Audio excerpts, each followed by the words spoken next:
খুবই ইম্পর্ট্যান্ট একটা জিনিস পড়বো, সেটা হচ্ছে ব্রেস্ট ক্যান্সার। ব্রেস্ট ক্যান্সারের ঝুঁকি বাড়ায় কি? তো এর ভিতরে যেমন আমরা জানি ফিমেলদের বেশি হয়, তারপর বয়স বাড়ার সাথে ঝুঁকি বাড়ে। কিন্তু আজকে কথা বলবো আমরা ইস্ট্রোজেন নিয়ে। একটা ফিমেল তার লাইফ টাইমে কতটুকু ইস্ট্রোজেনে এক্সপোজ হবে তার উপর ডিপেন্ড করতেছে ব্রেস্ট ক্যান্সার বা মানে কতটুকু হবে। মানে যদি কেউ ইস্ট্রোজেনে এক্সপোজ বেশি হয়, আমরা জানি ইস্ট্রোজেন ব্রেস্টের প্রলিফারেশন বাড়ায়, তো প্রলিফারেশন বেশি সেল ডিভিশন বেশি হলে সেখানে মিউটেশনের চান্স বেশি থাকে, মানে ইস্ট্রোজেন ব্রেস্ট ক্যান্সারের ঝুঁকি বাড়ায়।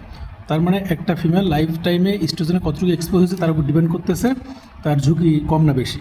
তো আমরা ধরলাম এই যে 15 বছর বয়স থেকে 49 বছর বয়স, এই সময়টা হচ্ছে একজন ফিমেলের রিপ্রোডাক্টিভ এজ, মানে এই সময় তার মেনস্ট্রুয়াল সাইকেল চলে। মেনস্ট্রুয়াল সাইকেল চলে মানেই তার ইস্ট্রোজেন আসে।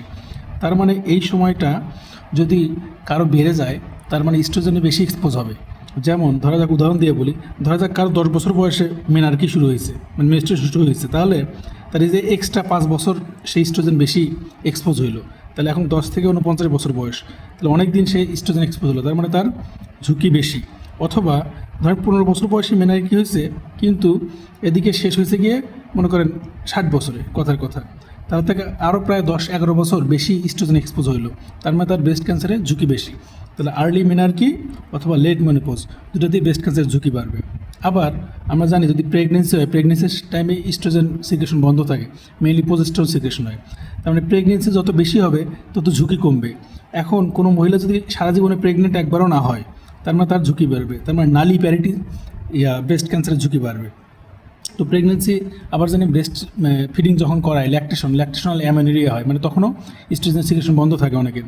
তো যদি কেউ প্রেগনেন্সি মানে না হয়, যদি ল্যাকটেশন না করায়, মানে কেউ যদি ব্রেস্ট ফিড না করায় বা কম করায়, তাহলে ঝুঁকি বাড়বে। তাহলে নালি প্যারিটিতে ঝুঁকি বাড়বে, ব্রেস্ট ফিডিং না করালে ঝুঁকি বাড়বে।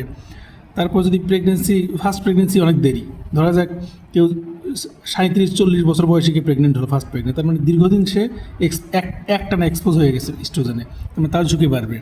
অথবা যদি আমরা এক্সোজেনাসলি কারো ইস্ট্রোজেন দিই, কারো শরীরে বাইরে থেকে ইস্ট্রোজেন দিতেছি, অথবা পোস্ট মেনোপোজাল ওবেসিটি, ধরেন মেনোপোজ এখানে হয়ে গেছে, এরপরে সে ওবেস, আমরা জানি ওবেস মানে কি ফ্যাট থেকে ইস্ট্রোজেন তৈরি হতে পারে, তার মানে যত বেশি ওবেসিটি তত বেশি ফ্যাট।